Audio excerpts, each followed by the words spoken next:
Hello students, I am Ankita Jain from Team CLAT Prep.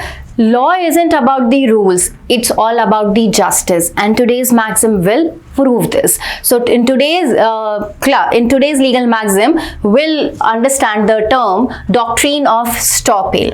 बहुत important है ये हमारे लिए, ये हमारे कॉन्ट्रैक्ट एक्ट में भी हमने बहुत बार सुना है, हमने एविडेंस एक्ट में भी सुना है, हमने बहुत बार ये वर्ड सुनी है stopple. So what is stopple? तो stopple is a French word, ठीक है? उस फ्रेंच वर्ड में क्या मतलब आता है इसका? Prevented from denying, राइट जो एक बार आपने बोला उसके बाद आप you can not go back.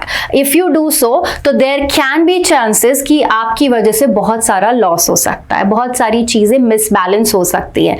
तो कोर्ट कहता है, लॉ कहता है, if you have stated something now you can not deny your statement, you have to stick on your statement. और कोर्ट इसको मान के चलता है और डिसीजन उसी हिसाब से होते हैं, राइट तो डॉक्ट्रिन ऑफ स्टॉपेल कहता है प्रिवेंटेड फ्रॉम डिनाइंग, आप डिनाई नहीं कर सकते हो.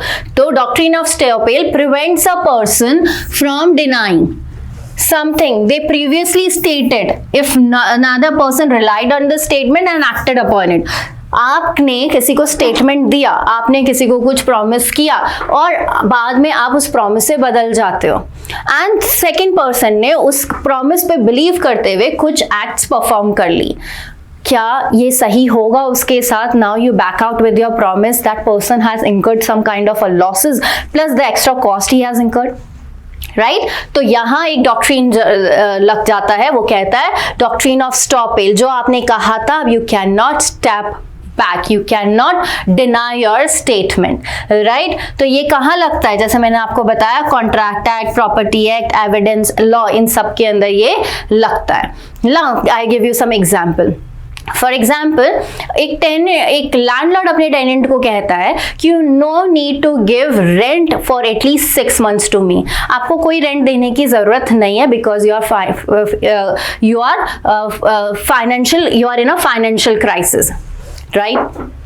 इसको देखते हुए, इस बात पे विश्वास करते हुए टेनेंट ने क्या किया, अपने कुछ फाइनेंशियल डिसीजन उस हिसाब से ले लिए गए और बाकी लोगों को लोन चुका दिया.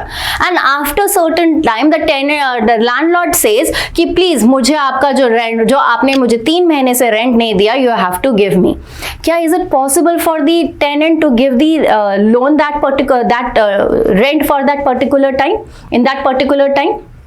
नहीं दे सकता, बिकॉज उस लैंडलॉर्ड ने कुछ प्रॉमिस किया था, कुछ स्टेटमेंट दिया था, उस स्टेटमेंट पे बिलीव करते हुए टेनेंट ने कुछ एक्ट परफॉर्म कर दिया, राइट तो वहां पर जब ये डिस्प्यूट कोर्ट के अंदर जाएगा तो ये डिस्प्यूट पे कौन सा डॉक्ट्रिन लग जाएगा? Doctrine of estoppel. किस पे लग जाएगा? लग जाएगा लैंडलॉर्ड पे. वो बोलता है आपने जो बोला था you can not step back, 6 months के लिए ही has a tenant has a time, और वो आपको उस टाइम के लिए कोई भी रेंट नहीं प्रोवाइड करेगा क्योंकि आपके कहने पर ही has taken certain act, certain decisions, right तो वहां डॉक्ट्रिन ऑफ स्टॉपेल लग गया. सो आई होप आपको डॉक्ट्रिन ऑफ स्टॉपेल समझ में आया होगा. For more details and for the more knowledge about this topic, do come in another session. Will discuss this whole concept in another session. Till now for that हमने एक maxim discuss की है. Now this is a question for you. You have to, again, this is a quiz for you. You have to read the question and answer in the comment box. We'll wait for your answer. Do reply. We'll wait for you. Thank you so much and have a nice day.